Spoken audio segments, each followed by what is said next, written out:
My turn. Your turn. Friend, won't you lend your heart to me? The world has left me lonely again. It's a weary road to wander free. So won't you lend your heart, dear friend? Friend, can you lend your heart to me? The world has left me lonely again. It's a weary road to wander free. So won't you lend your heart, dear friend? I don't know about you, but the past couple of months have felt very, very busy. I'm grateful my time has been filled with many good and important things, like Passover Seders, celebrating my husband graduating from law school at U of H, my son in the school play, my daughter at her gymnastics presentation. I've celebrated our Emmanuel Teens confirmation, honored Yom HaShoah, Holocaust Remembrance Day, rejoiced with our community on the last day of Sunday school, and sang in a concert with cantorial colleagues in New Jersey to celebrate Israel's Independence Day. Whew. In the midst of all my busyness, I've lost track of my routines of exercise and reading, of sitting and doing a little bit of nothing. My cup is full, and yet I have also felt a sense of weariness. As we near the end of Leviticus, the third book of our Torah, we hear in this week's portion, Bahar, an important lesson. Adonai spoke to Moses on Mount Sinai. Speak to the Israelite people and say to them, when you enter the land that I assign to you, the land shall observe a Sabbath of Adonai. 6 years you may sow your field, and 6 years you may prune your vineyard and gather in the yield. But in the 7th year the land shall have a Sabbath of complete rest, a Sabbath of Adonai. You shall not sow your field or prune your vineyard. You shall not reap the aftergrowth of your harvest or gather the grapes of your untrimmed vines. It shall be a year of complete rest for the land. Jewish scholar Lori Lefkowitz writes, this parsha invites us to consider how in each generation we can best serve as guarantors of this trust, respect the duty to rest ourselves and our natural resources, and experience release. The legislation in Bahar presumes the value of balance and regulates a balance among productivity, rest, and relinquishment. How do we find time and ways to rest and recharge, to allow ourselves to be restored and renewed? Earlier this week, I attended an annual music conference called Hava Nashira. Hava Nashira, which translates to Let Us Sing, is a professional gathering originally dedicated to song leading, started in 1991 by Debbie Friedman and Cantor Jeff Klepper at the Reform Summer Camp Olin Sang Ruby Union Institute, Osrui, in Oconomowoc, Wisconsin. This year, it was hosted at Green Family Camp here in Bruceville, Texas. The conference has grown from its focus on training camp song leaders to also include music for children and families, deep spiritual worship, and percussion, chant, and new sounds in Jewish life. I have been attending Hava Nashira almost every year since I was in cantorial school. I think I have been 13 times. It's hard to describe what it feels like to be there. Imagine sitting in a room filled with 200 people who all love to sing Jewish music, and everyone is singing in perfect harmony. It is otherworldly and soul-filling. And I think it helps provide me with that sense of renewal, a time to be with old friends, to sing music we've known for years, and to be inspired by new songs and prayer settings. The song I began with, "Friend, won't you lend your heart to me," was written during the conference this year by Eric Hunker, director of music for BBYO, a pluralistic teen movement many of our teens are involved in. He said that he saw someone singing and playing guitar alone under the trees and hoped for that kind of inspiration himself. I guess he found it.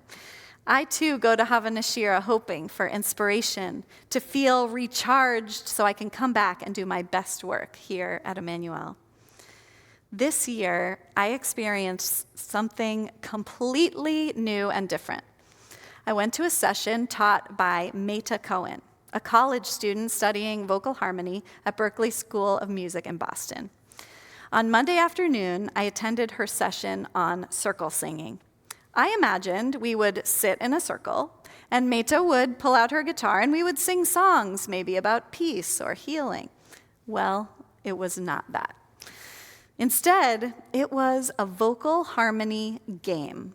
Meta described it as rooted in Bobby McFerrin's world of vocal improvisation.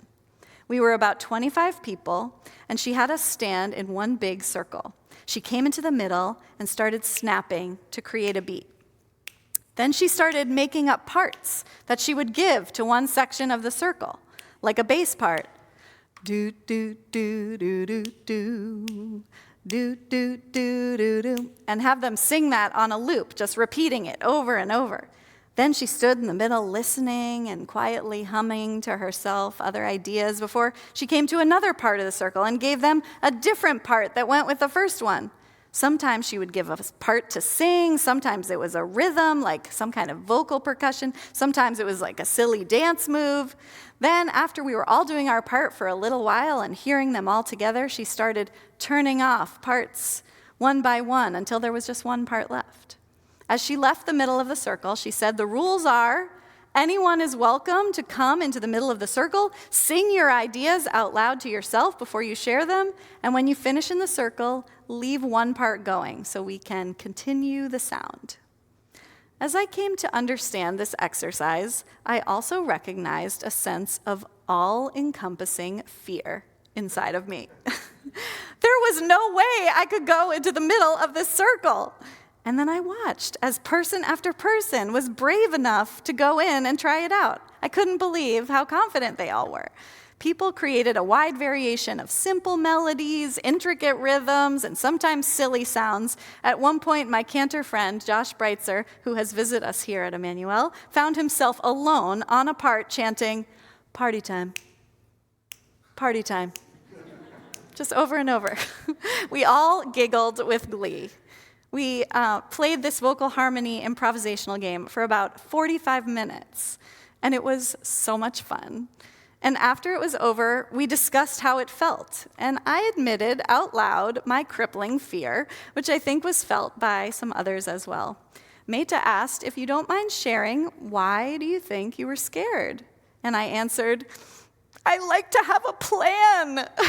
I'm very good at being organized. Improvisation is not my thing."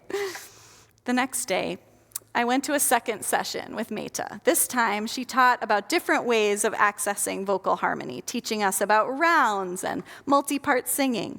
Then we came to another shorter session of the circle singing from the day before. I had a little inner chat with myself. Rollin, you have an opportunity here to try something totally new, to get out of your comfort zone. You are in a room of musical people. Everyone supports you. And also, it doesn't have to be great. Just let it be whatever it is.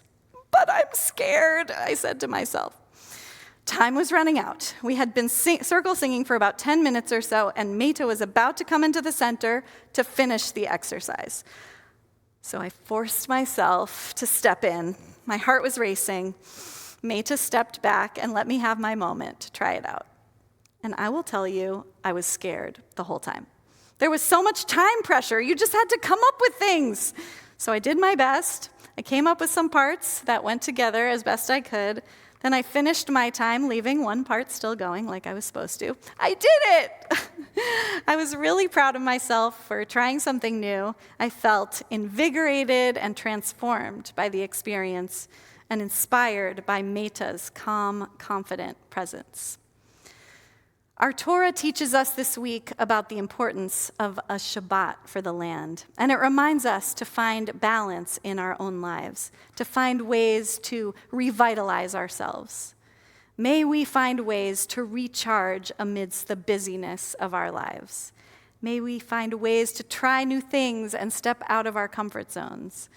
May we find people around us to lend us their hearts and their joys, to inspire us and teach us new things. Friend, won't you lend your heart to me? The world has left me lonely again. It's a weary road to wander free. So won't you lend your heart, dear friend? If you want to try it, we're going to put the word joy in there. Can you lend? Friend, can you lend your joy to me? The world has left me lonely again. It's a weary